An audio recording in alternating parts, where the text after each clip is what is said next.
Hello learners. सी language को सीखते सीखते हम data type declaration instruction, input output instruction और अरिथमेटिक इंस्ट्रक्शन को कंप्लीट कर चुके हैं। आज से हम इंस्ट्रक्शन का फोर्थ पार्ट जो कि है कंट्रोल इंस्ट्रक्शन, उसे समझना शुरू करेंगे। So let's begin. सबसे पहले समझते हैं कंट्रोल इंस्ट्रक्शन में कंट्रोल शब्द का मीनिंग क्या है।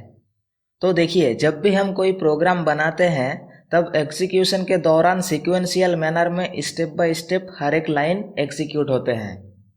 जैसे यहाँ देखिए, हमें मालूम है सी लैंग्वेज में एग्जीक्यूशन हमेशा मेन फंक्शन से शुरू होती है। अब मेन फंक्शन के अंदर हम अपने हिसाब से कितने भी लाइन लिख सकते हैं। यहाँ हम एग्जाम्पल के तौर पर 5 लाइन्स लिखे हैं। जब यह प्रोग्राम एग्जीक्यूट होगा तब सबसे पहले लाइन 1 चलेगा और इस लाइन में जो कोड लिखे होंगे वो एग्जीक्यूट होगा। फर्स्ट लाइन सक्सेसफुली एग्जीक्यूट हो जाने के बाद कंट्रोल सेकेंड लाइन पर आएगी और सेकेंड लाइन एग्जीक्यूट होगी। ऐसे करते करते थर्ड लाइन, फिर फोर्थ लाइन और फिर फिफ्थ लाइन एग्जीक्यूट होंगे। जैसे एग्जाम्पल के तौर पर हम एक प्रोग्राम बनाते हैं, मेन फंक्शन से कोडिंग करना शुरू कर रहे हैं। यहाँ हम सबसे पहले एक प्रिंटफ फंक्शन के अंदर लिख रहे हैं line 1 welcome to dot studies. अब इसके नीचे एक और प्रिंटफ फंक्शन के अंदर लिख रहे हैं \n line 2 C language is very easy. Similarly इसके नीचे एक और प्रिंटफ फंक्शन के अंदर हम लिख रहे हैं \n लाइन 3 हैप्पी लर्निंग और आखिर में getch फंक्शन लिख रहे हैं।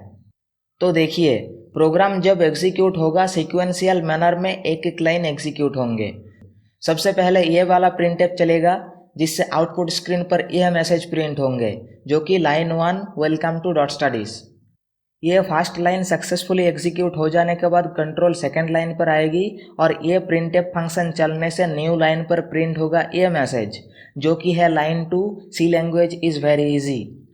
ये सेकेंड लाइन भी सक्सेसफुली एग्जीक्यूट हो जाने के बाद कंट्रोल थर्ड लाइन पर आएगी और न्यू लाइन पर यह मैसेज प्रिंट होंगे लाइन 3 हैप्पी लर्निंग।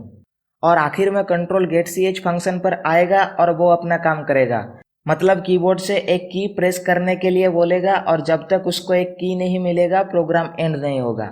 चलिए रन करते हैं। तो ये क्या, बिल्ड एंड रन। आप देख सकते हैं पूरे कोड सीक्वेंशियल मैनर में एग्जीक्यूट हुआ और एज एक्सपेक्टेड हमें आउटपुट मिले। तो कंट्रोल इंस्ट्रक्शन में कंट्रोल वर्ड का मीनिंग हुआ एग्जीक्यूशन के दौरान प्रोसेसर का कंट्रोल सीक्वेंशियल मैनर में हर एक लाइन पर होता है और स्टेप बाय स्टेप एक एक लाइन एग्जीक्यूट होके पूरा प्रोग्राम रन होते हैं। हम लोग अभी तक ऐसे ही प्रोग्राम्स देखते आ रहे हैं जो एग्जीक्यूशन के दौरान सीक्वेंशियल मैनर में एक एक लाइन एग्जीक्यूट होके हमें आउटपुट मिलता आ रहा है। अब एक सिनारियो को समझते हैं। मान लीजिए हम एक प्रोग्राम बना रहे हैं जिसमें टोटल 6 लाइन्स है और हम चाहते हैं लाइन 1, लाइन 2 और लाइन 3 सीक्वेंशियल मैनर में एज इट इज एग्जीक्यूट हो, लेकिन ये लाइन 4 और लाइन 5 एग्जीक्यूट ना हो और डायरेक्ट लाइन 6 एग्जीक्यूट हो। मतलब हम चाहते हैं सीक्वेंशियल मैनर में डिफ़ॉल्ट एग्जीक्यूशन ना हो, एग्जीक्यूशन का कंट्रोल हम अपने हिसाब से तय कर पाए और इसी काम को करने के लिए हमें कंट्रोल इंस्ट्रक्शन को समझना बहुत ही ज़रूरी है। लेकिन अब यहाँ आपके मन में एक डाउट आ सकता है। यहाँ इस एग्जाम्पल में हमें यदि लाइन 4 और लाइन 5 को एग्जीक्यूट करना ही नहीं है, स्किप कर देना है, तो हम उन लाइंस को अपने प्रोग्राम में लिख ही क्यों रहे हैं। तो समझिए, मान लीजिए हम एक प्रोग्राम बना रहे हैं जहां हम यूज़र से एक नंबर एंटर करने के लिए बोलेंगे और हमारा प्रोग्राम यूज़र को बता देगा एंटर किए हुए नंबर इवन नंबर है कि ऑड नंबर। मतलब हमें यहाँ यूज़र को एक ही मैसेज दिखाने हैं, यदि वो नंबर इवन है तो इवन और यदि वो नंबर ऑड है तो ऑड, क्योंकि कोई भी नंबर एक साथ इवन एंड ऑड नहीं हो सकते हैं, इवन और ऑड में से कोई एक होगा। लेकिन हमें अपने प्रोग्राम में दोनों मैसेज ही लिखने हैं क्योंकि हमें पता नहीं है यूज़र इवन नंबर एंटर करेगा या फिर ऑड नंबर। तो हम ये कंक्लूजन पर आए हमें दोनों मैसेज ही लिखने हैं और एग्जीक्यूशन के दौरान कोई एक मैसेज स्किप हो जाएगा और यूज़र को अप्रोप्रिएट मैसेज दिखेगा। तो इस टाइप की प्रोग्राम बनाने के लिए हमें कंट्रोल इंस्ट्रक्शन की आवश्यकता पड़ती है। कंट्रोल इंस्ट्रक्शन टोटल 4 टाइप के होते हैं: decision control instruction, iterative control instruction, switch case control instruction और गो to control instruction.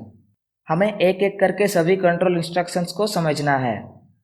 Decision control instruction का मतलब है प्रोग्राम में हम कुछ स्पेसिफिक कोड लिखेंगे जिससे हम डिसाइड करेंगे प्रोग्राम में उपस्थित कौन कौन से लाइन एग्जीक्यूट होने हैं और कौन कौन से लाइन एग्जीक्यूट नहीं होने हैं। मतलब एग्जीक्यूशन का डिसीजन हम अपने हिसाब से तय करेंगे। नेक्स्ट, इटरेटिव कंट्रोल इंस्ट्रक्शन का मतलब है अगर ज़रूरत पड़े तो हम प्रोग्राम में उपस्थित कोई भी स्पेसिफिक लाइन को एक से ज़्यादा बार एग्जीक्यूट करा सकते हैं, जिसे हम कहते हैं लूप में एग्जीक्यूट होना। और ये लूपिंग का कॉन्सेप्ट आते हैं इटरेटिव कंट्रोल इंस्ट्रक्शन में। जैसे एग्जाम्पल के तौर पर 1 से 100 के बीच में हमें इवन नंबर्स प्रिंट कराने हैं, तो हम जानते हैं 1 से 100 के बीच टोटल 50 इवन नंबर्स आते हैं। तब इन 50 इवन नंबर्स को प्रिंट कराने के लिए हम एक ही लाइन को 50 बार तो नहीं लिखेंगे, हम सिंपली एक लाइन लिखेंगे और उसे 50 बार एग्जीक्यूट करवाएंगे।